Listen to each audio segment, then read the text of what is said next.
con la presencia de la vicepresidencia Francia Márquez, Iván Danilo Rueda, comisionado de paz, Eamon Gilmore, enviado especial de la Unión Europea, excelentísimo Monseñor Rubén Darío Jaramillo, Mauricio Aguirre, Bolivia Aramburo García,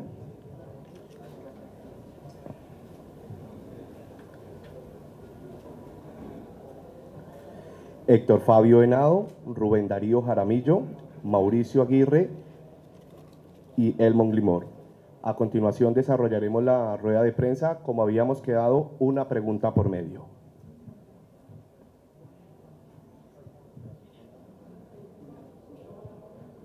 Inicia Al Jazeera Alexandro.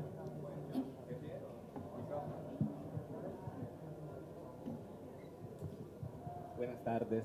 Hello. No hay duda que han logrado una disminución importante.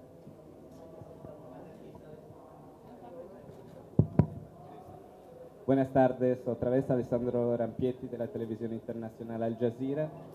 No hay duda que se ha logrado una disminución importante de la violencia aquí en el puerto de Buenaventura.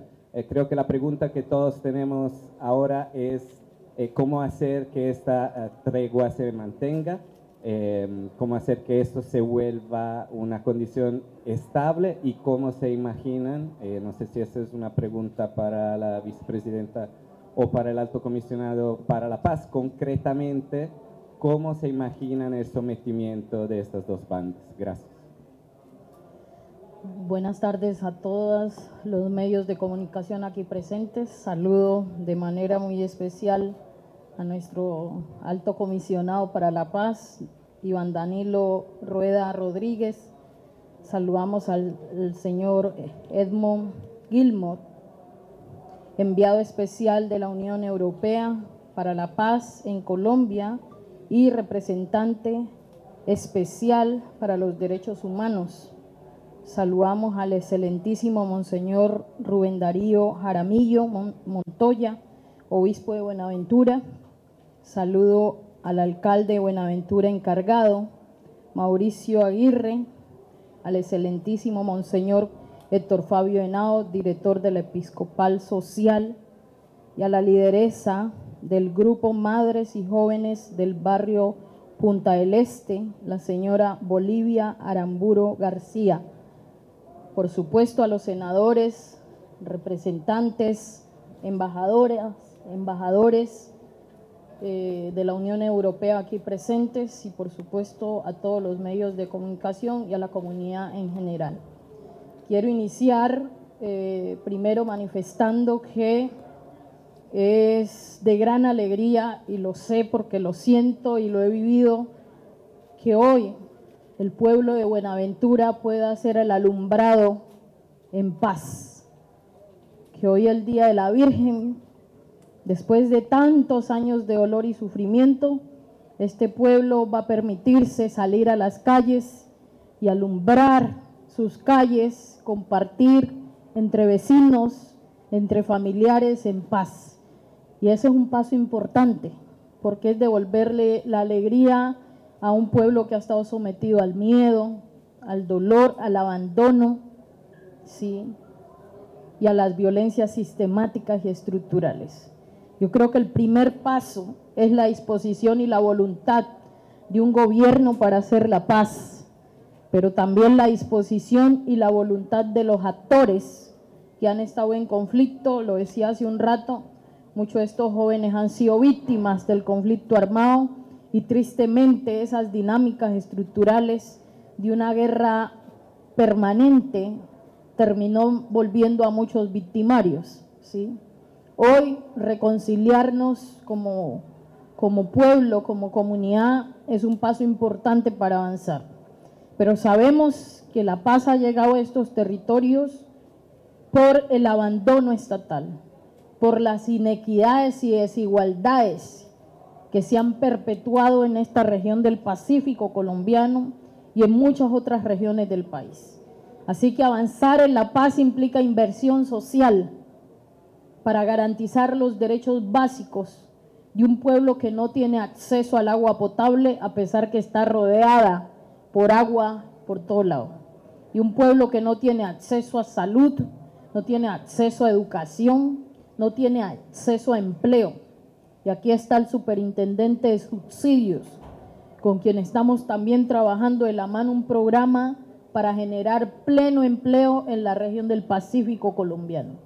Es así con inversión social que logramos que un proceso de paz entre dos grupos de bandas de jóvenes entre 14 y 30 años puedan reinsertarse a la sociedad civil, puedan encontrar oportunidades para mejorar sus condiciones de vida y las de su familia, y puedan comprometerse también a convertirse en gestores y promotores de la paz. Por eso estamos aquí, lo hemos dicho, no queremos una mesa solo para tomar fotos y venir y hacer turismo como nos dicen, sino que queremos generar impactos reales y son con inversión social. Afortunadamente se ha aprobado la reforma tributaria, donde el presidente Gustavo Petro, que no está aquí porque está asumiendo compromisos de paz, está en el Cauca atendiendo la situación lamentable y aprovechamos para mandar un saludo a las familias, ¿sí? A las mamás de los soldados jóvenes, jóvenes, niños de 18 años que fueron a prestar servicio militar y terminaron asesinados en mi región, en mi territorio. Este es un compromiso real del gobierno nacional, este no es el gobierno, y lo decía ahora, que va a hacer trizas la paz, este no es el gobierno que va a entrampar la paz, este no es el gobierno que se va a hurtar los recursos de la paz, este es el gobierno que se compromete con la paz total para Colombia y para la región del Pacífico colombiano. Muchas gracias. A continuación, Agencia F, Laia.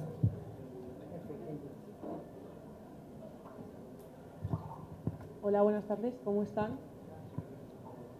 Yo quería preguntarles, tras esta reunión, un poco cuáles son los compromisos que ha adoptado cada uno para seguir con esta tregua en Buenaventura, y volviendo al tema del sometimiento a la justicia, si saben más o menos cuántos jóvenes van a estar sometidos y cómo va a funcionar un poco el proceso.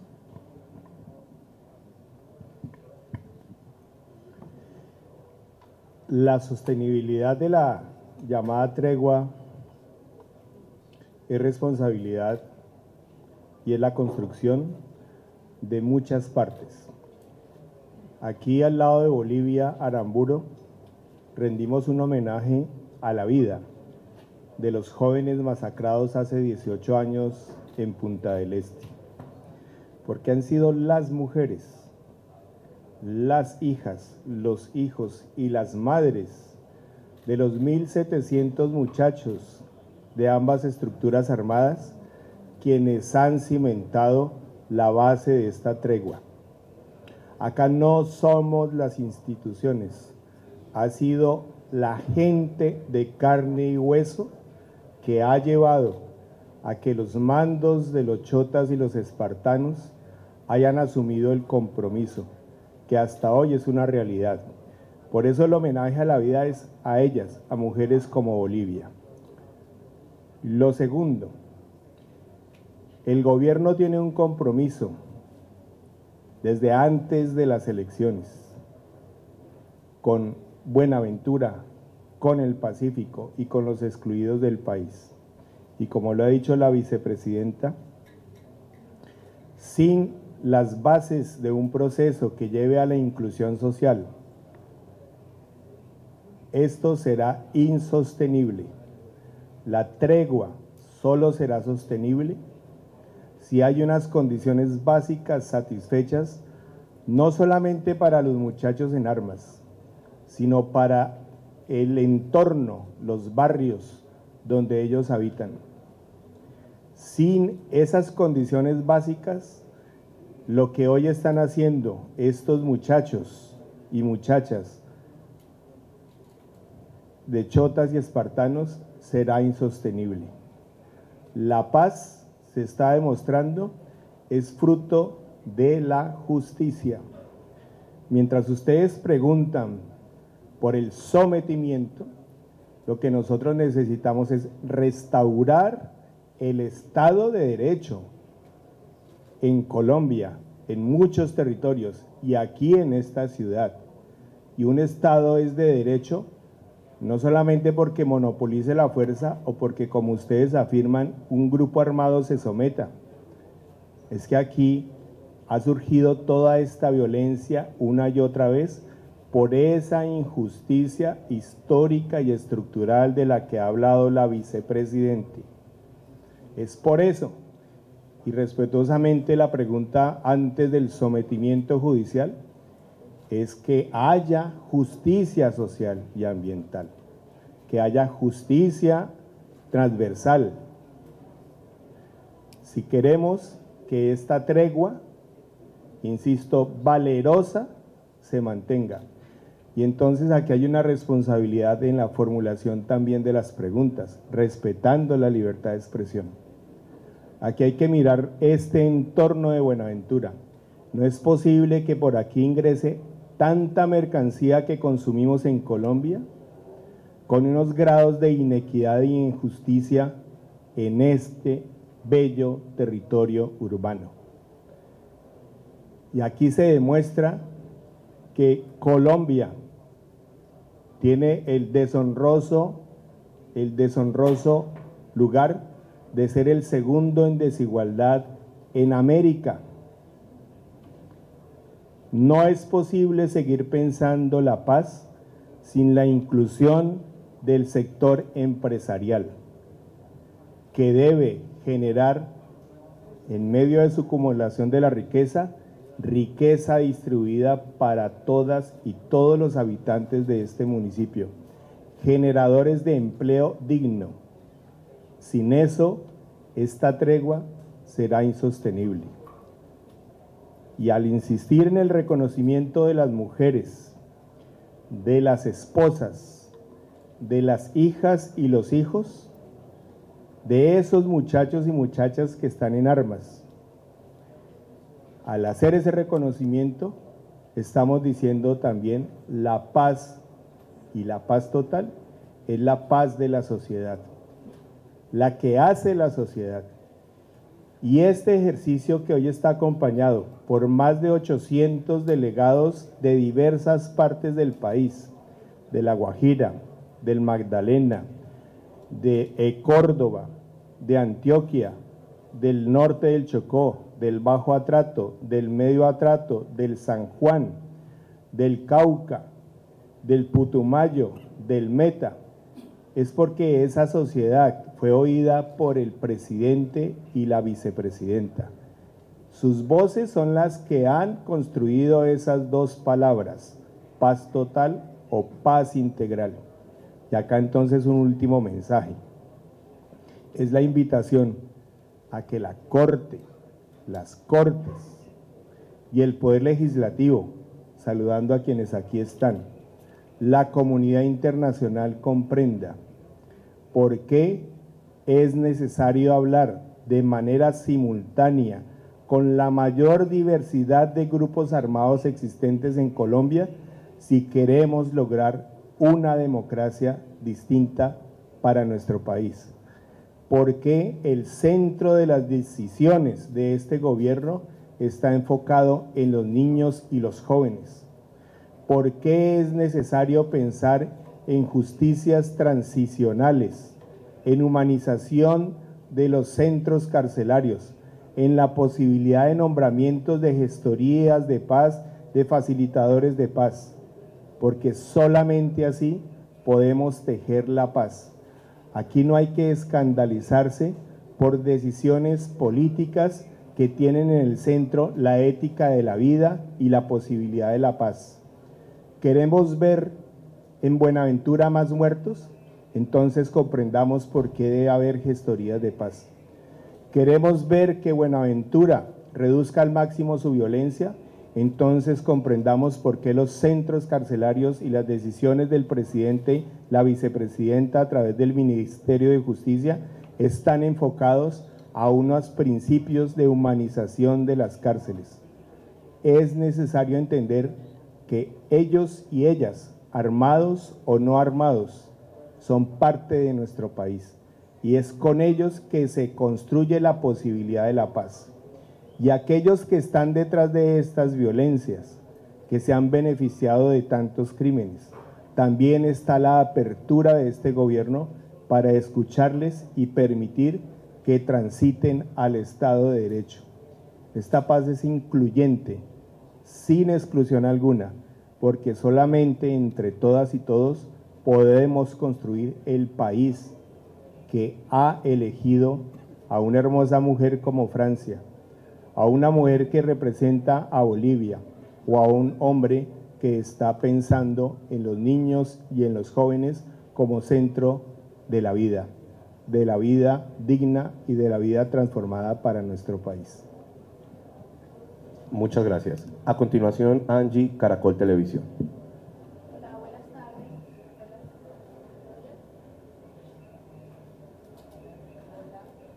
Hola, buenas tardes para todos.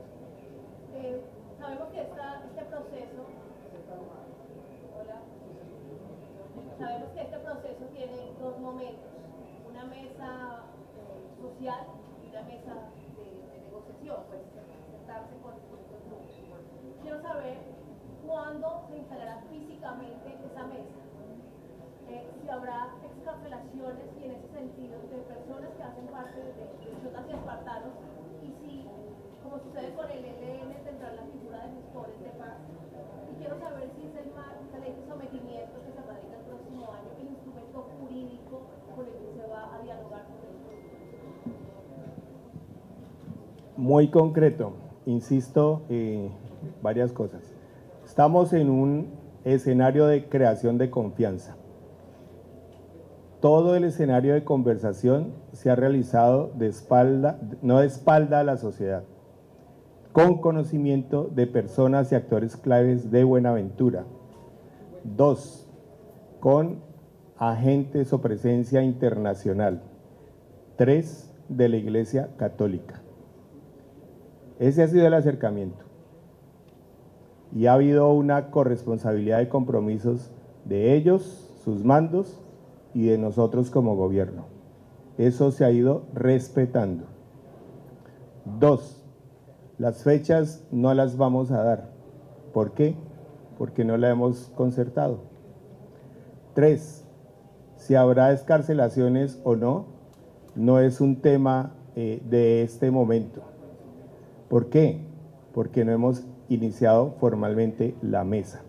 Cuando se conozca el escenario de la conversación, ustedes lo conocerán. No vamos a hacer de esto un espectáculo. Imagínense lo que le pueda suceder a uno de estos 1.600 muchachos, 1.760 muchachos en esta época. Eso puede llevar al traste con lo que se ha construido. Ponernos a especular genera distorsiones de lo que se está construyendo. Somos demasiado responsables. Por eso vuelvo a decirlo, hasta que el escenario de conversaciones con testigos internacionales, con la presencia de la Iglesia Católica, no haya acuerdos en esa materia, nada será público. Y esto es en razón de lo delicado que significa la posibilidad de poner en riesgo esta tregua.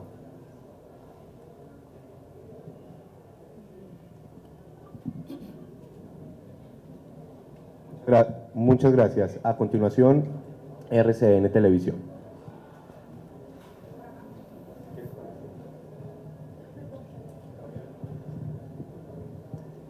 Bueno, Monseñor, usted ha estado en este proceso con estas organizaciones desde Buenaventura. Yo sí quisiera saber por qué toman la decisión estos jóvenes luego de tantos años de violencia en Buenaventura. ¿Cuál es ese incentivo? Y por supuesto, ¿cuáles son esas propuestas que ponen en la mesa estos grupos para poder dialogar con el gobierno nacional? Bueno, muchas gracias. Yo creo que se están alineando todos los elementos para que la paz sea total. En el marco de la paz total del gobierno de Gustavo Petro y Francia Márquez, ha abierto una puerta de optimismo para que los líderes de estas bandas encuentren una ventana para sus posibilidades y una esperanza de parar la violencia en el distrito. Están cansados de la guerra, quieren aportarle a la paz, quieren construir en vez de destruir, y yo creo que esto es lo más importante. Hay un ambiente y hay una esperanza de que la paz es posible en Buenaventura y en Colombia. Perdón, otra pregunta. ¿Qué va a pasar con las víctimas? Quienes están en el territorio, en los barrios, ¿dónde están ellos? ¿Van a ser parte de las mesas de diálogo? Bueno, yo tengo el papel de la coordinación interinstitucional a través del mandato que me ha entregado el presidente Gustavo Petro para la región. Sí, la Unidad para las Víctimas iniciará el próximo año un proceso de reparación integral para el Distrito Especial de Buenaventura. ¿Sí? Entonces, ¿qué va a pasar con las víctimas? Las víctimas, y lo digo, habiendo sido víctima también del conflicto armado, han sido las más comprometidas en este país con avanzar en la paz. Mensajes como que queremos que lo que nos pasó a nosotros no le pase a otros. Y aquí hay una testigo de eso, una mamá víctima que está aquí acompañando este proceso, que está aquí diciendo hay que avanzar en la paz, que está aquí diciendo no queremos ninguna otra mamá, pasando por lo que a ella les ha tocado que pasar. Y entonces le voy a dar la palabra a esta mamá de Buenaventura, ¿sí? Para que sea ella propiamente que lo exprese de su propia voz, porque es así como se hace.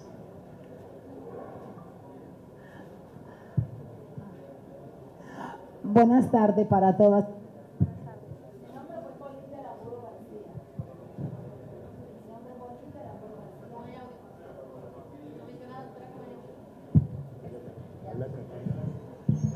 Soy madre de uno de los jóvenes que fueron masacrados en la ciudad de Buenaventura en el 2005. Pues dándole gracias a Dios por la fuerza que el Señor Jesucristo nos ha dado. Y en este acuerdo de paz que decimos paz total, yo lo creo, porque hace como 40 días hemos visto un cambio.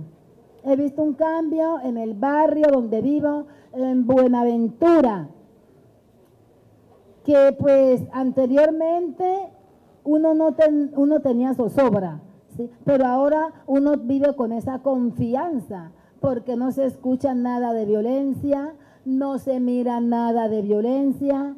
Entonces le doy muchas gracias a Dios y que sigamos trabajando así como vamos por esta paz total, y que el gobierno pues mire cómo tiene que reparar a las víctimas, porque ese fue el compromiso en La Habana, Cuba, ¿no?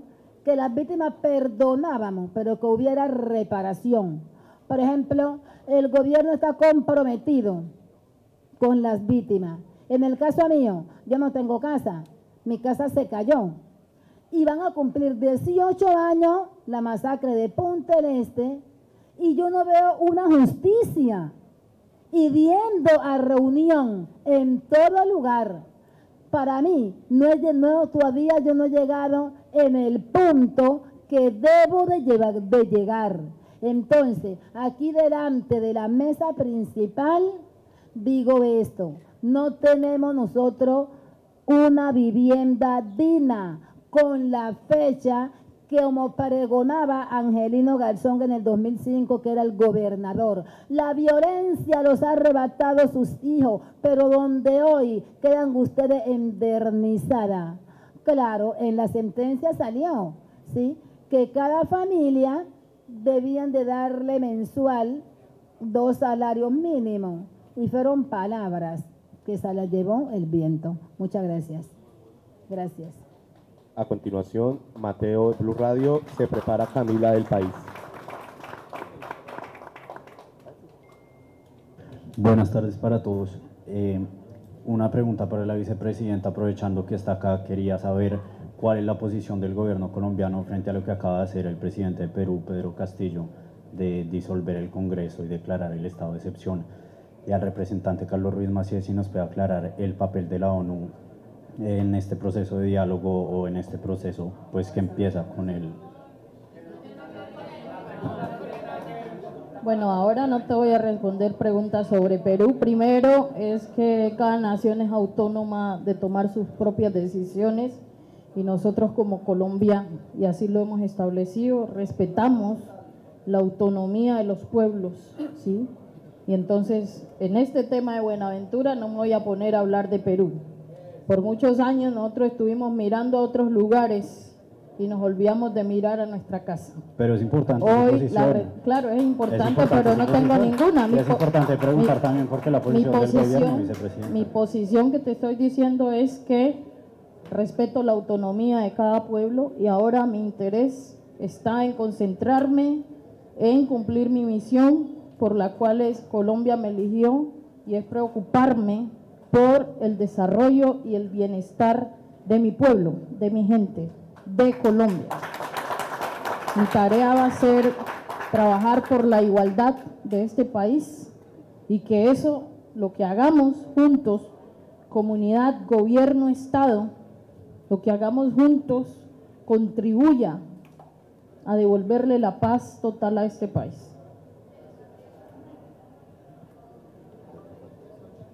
Carlos Ruiz Massieu.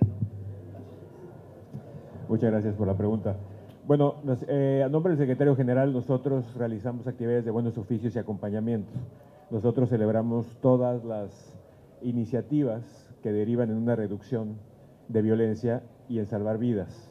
Entonces, en ese sentido, en el marco de estas iniciativas y en el marco de lo que ha pasado en Buenaventura, nosotros hemos hecho este acompañamiento que describí el alto comisionado como parte de estos testigos de la comunidad internacional precisamente en este inicio de diálogos. Ya conforme avance estas iniciativas, será determinando junto con las partes, junto con las autoridades, en qué podemos contribuir. Pero tengan toda la seguridad que tiene Naciones Unidas toda la voluntad de acompañar las iniciativas dentro de la paz total que redunden en un beneficio comunitario, en una reducción de violencia y en salvar vidas, como en el caso de Buenaventura. Muchas gracias. Muchas gracias. Adelante, Camila, del País. Muchas gracias. Esta es una pregunta también para el alto comisionado. Y perdón insistir en esto, pero digamos como que sigue habiendo una preocupación como cuál va a ser el marco jurídico de parte de muchos jóvenes, de cuál va a ser el marco jurídico con el que pueden empezar este diálogo, negociación. Si nos podría aclarar en esto, pero también otra preocupación es que el casco de Buenaventura está en una tregua, pero la zona rural de Buenaventura no lo está. Y cómo pues, existe la preocupación también de que esa inestabilidad o ese conflicto que se mantiene en la zona rural termine afectando el casco urbano. Si nos podría contar qué ha pensado el gobierno sobre cómo proteger este proceso. El Congreso recientemente aprobó la modificación de la Ley 418.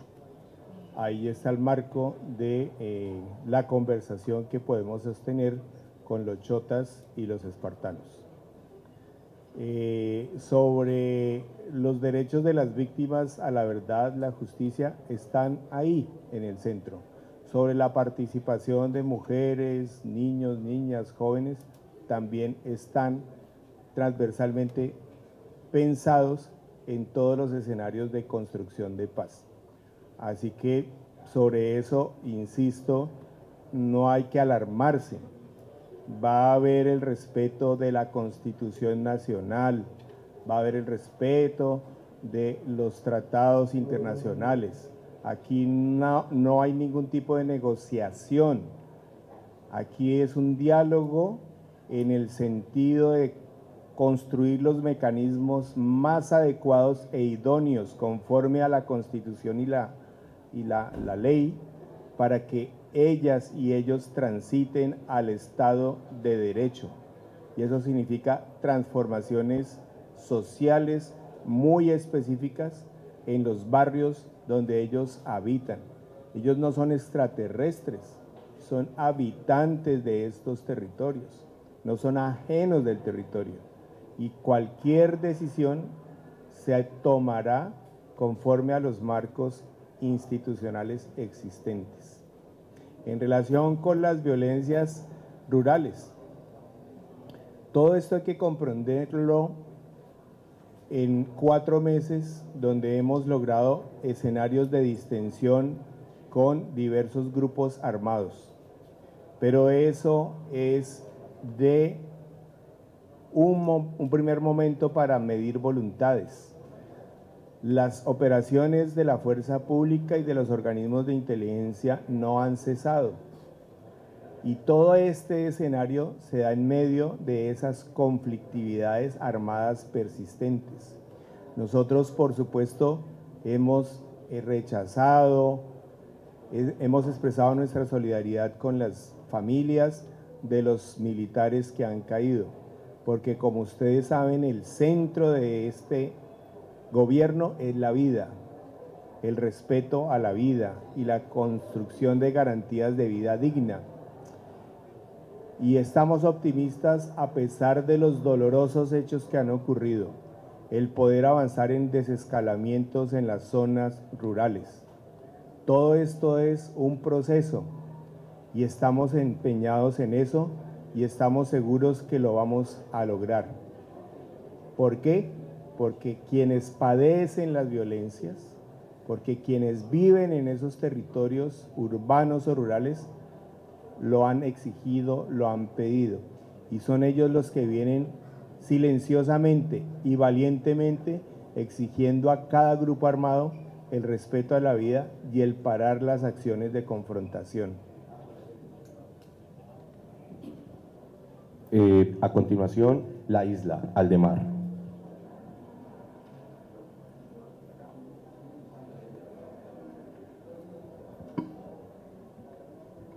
Buenas tardes para todos. Señora Vicepresidenta, una recomendación respetuosa y es respecto al ingreso de la prensa local en las actividades que realizaba Presidencia.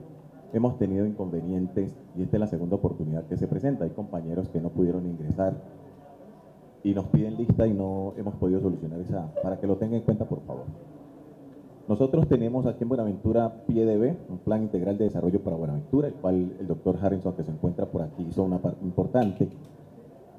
Tenemos unos acuerdos cimentados en una ley.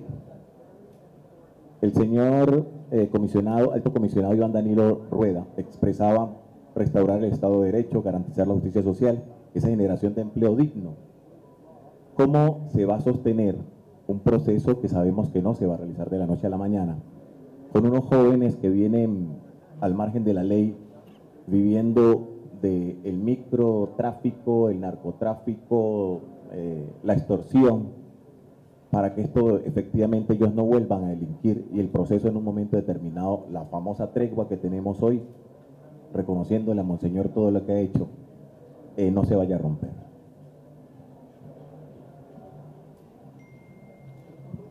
Muchas gracias. A continuación. Bueno, yo creo que, como lo hemos manifestado, hay la necesidad de, primero, avanzar en la implementación del PDB. Esto no estaba aprobado. ¿Sí? El 6% de los acuerdos de Buenaventura se habían implementado durante 2 periodos de gobierno. Y llegamos nosotros y solo hasta ahora se aprobó el Plan de Desarrollo Integral para Buenaventura. ¿Sí? En menos de 100 días lo aprobamos y ¿sí? Para el próximo año, como lo anuncié, hay 600.000 millones de pesos para arrancar con las obras que establecieron en el PDB para Buenaventura, arrancar con los compromisos, para lo cual el padre Reina ha sido muy reiterativo en decir el hecho de hacer una obra no quiere decir que se garantiza un derecho. Y eso ha estado claro. El senador Alexander López, con quienes hemos estado trabajando, ¿sí? Ha sido insistente también en que se definan los recursos, ¿sí? A partir de la reforma agraria, que se aumenten esos recursos para avanzar en la implementación. Sabemos que son 500 años de olvido y de abandono, y sabemos que en 4 años no vamos a resolver todos los problemas que tiene esta región, pero de lo que sí deben estar seguros es que hay la voluntad, tanto del presidente Gustavo Petro como mía, para avanzar en el desarrollo social y económico de la región del Pacífico y por supuesto de Buenaventura. ¿Qué vamos a hacer? Usted sabe, esto se hace con proyectos, con programas y acciones concretas. Acabamos de proponerle a la cooperación internacional que necesitamos definir un fondo integral y evitar que cada uno viene con el chaleco a poner paños de agua tibia, que necesitamos hacer intervenciones de manera integral a partir de lo que la gente construyó en el marco del paro cívico de Buenaventura. Fueron las mismas comunidades que construyeron su plan de desarrollo. Por otro lado, sí, yo vine aquí a instalar el diálogo social vinculante, donde las comunidades tienen la palabra, y ahí escuchamos las voces, pero también nos comprometimos que ese plan integral a largo plazo, en lo que le corresponda, a lo que nos corresponda en estos 4 años, estará siendo parte del Plan Nacional de Desarrollo. Es un plan que construyeron a 40 años, no lo vamos a resolver todo ahora, pero lo que corresponda ahora, que es poner las semillas para avanzar en devolverle la dignidad a Buenaventura, lo vamos a hacer. Muchas gracias. A continuación, CNC Noticias, Carlos.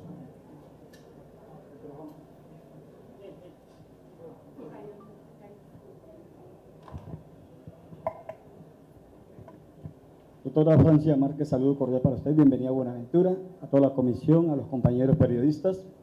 Buenaventura es el epicentro del inicio del proceso de paz.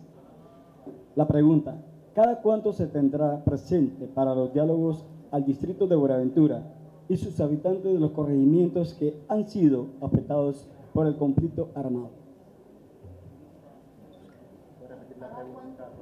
¿Cada cuánto se tendrá presente a Buenaventura para los diálogos? Bueno, yo tengo a Buenaventura presente todos los días en mi corazón, ¿sí? Y lo mismo el presidente. Desde que el presidente se posesionó y yo me posesioné, la pregunta es cuántas veces hemos estado en este territorio. Y si hoy estamos aquí, estamos para mostrando nuestra voluntad. ¿Cuántas veces vino el expresidente Iván Duque a Buenaventura? ¿Sí? Ni una. ¿Cuántas veces hemos venido nosotros en menos de 3 meses? ¿Sí? Y no solo yo y el presidente, sino aquí han estado los ministros, aquí han estado los distintos directores de los departamentos administrativos, poniendo la cara a Buenaventura, ¿sí? La administración pública no es algo que uno hace así y ya cambia todo.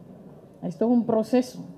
Pero aquí nuestra presencia, la presencia del presidente Gustavo Petro, que no ha llegado porque está atendiendo la situación en Cauca, es una muestra de voluntad y de disposición y de compromiso con los derechos de la gente. De eso no les puede quedar dudas. ¿Cuántas veces lo hacemos? Las veces que sean necesarias para devolverle a este territorio la paz, la dignidad, para que esta región y el país en general viva en paz total, vivan sin miedo, vivan con alegría y vivan con derechos. Adelante, el porteño se nota. Rodrigo, con esto terminamos. Buenas tardes, vicepresidenta. Usted ha sido, digamos, una abanderada del reconocimiento, sobre todo.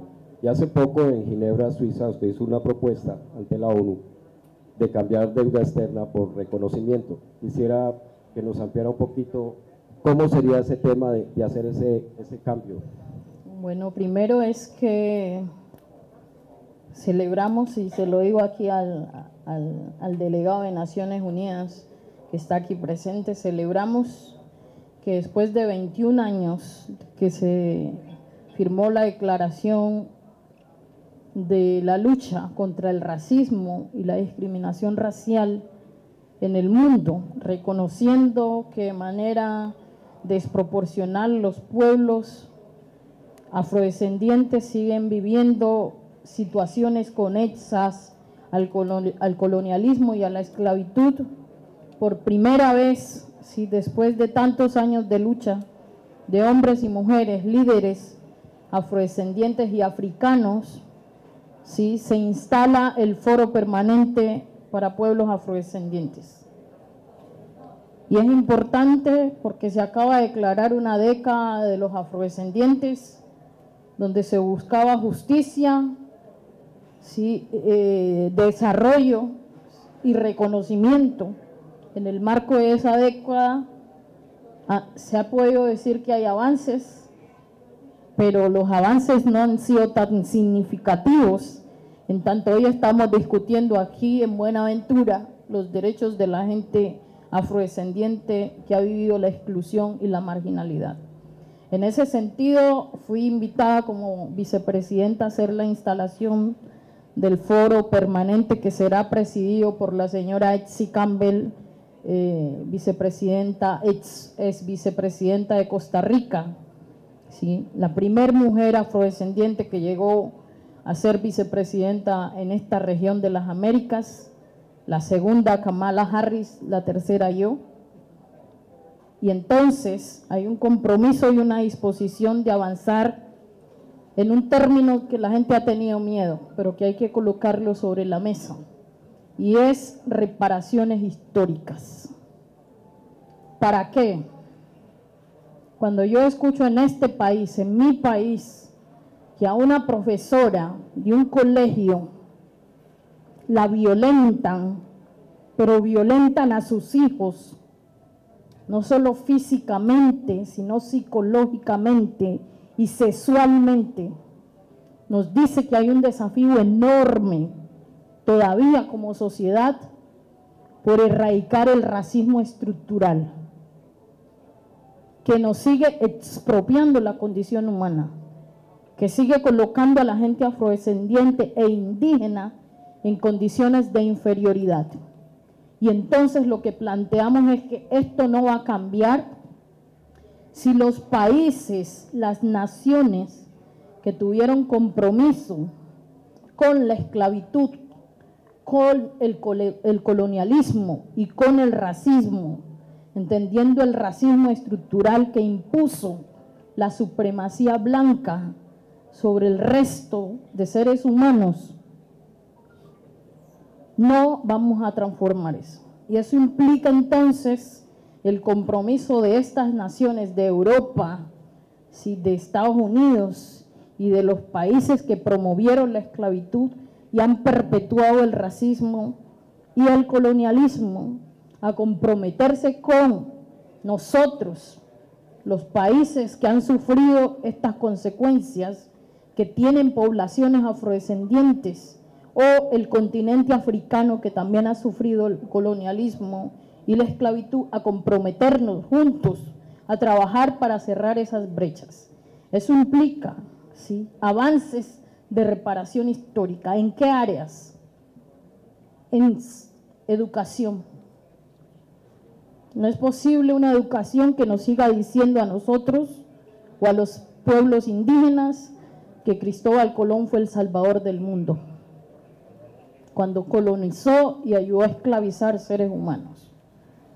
No es posible una educación, ¿sí?, que cuando uno ponga a dos niños ahí, un negro y un indígena, o un negro, un indígena y un mestizo, y le pregunten a los niños cuáles son sus preferencias, sigan diciendo que su preferencia es el niño blanco.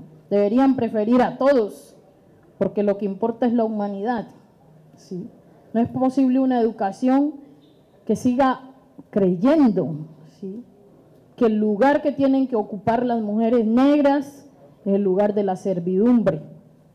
Y no nos da vergüenza de trabajar en una casa de familia porque hemos sacado a nuestros hijos adelante de esa manera.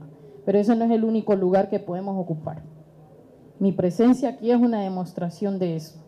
Entonces, ¿qué estamos diciendo?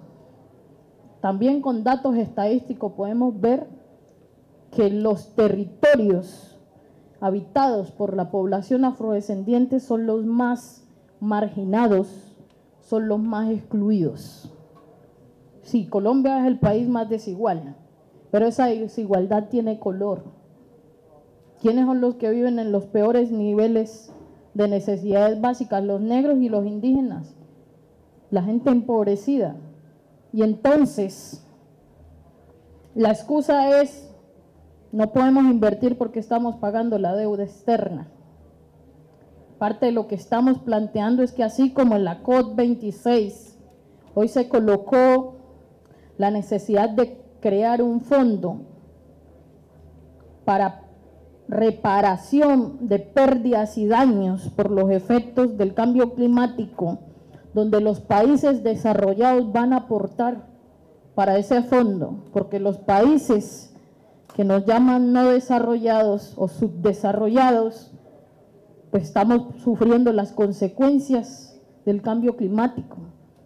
En Colombia la consecuencia del cambio climático, ¿a dónde afecta de mayor medida? En las regiones más empobrecidas, donde está la gente más vulnerable. ¿Por qué? Porque fueron los lugares que pudieron ocupar. Y entonces hablar de condonación de deuda implica liberar recursos.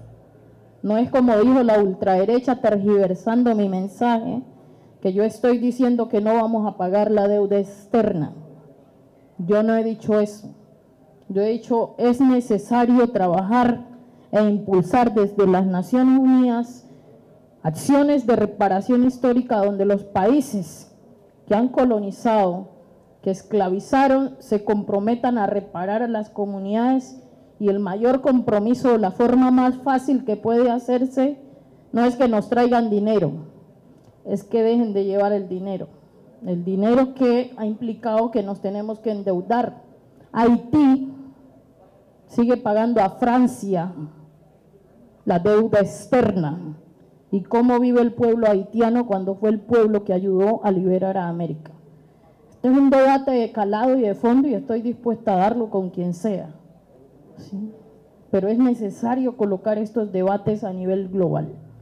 África hoy sigue viviendo el éxodo, ¿sí? La gente sigue muriéndose cruzando el Mediterráneo, igual como en tiempos de esclavitud. Y América, nuestra América, no ha podido avanzar en mayores desarrollos, porque también gran parte de nuestros recursos, para el caso de Colombia, se van a pago de la deuda externa.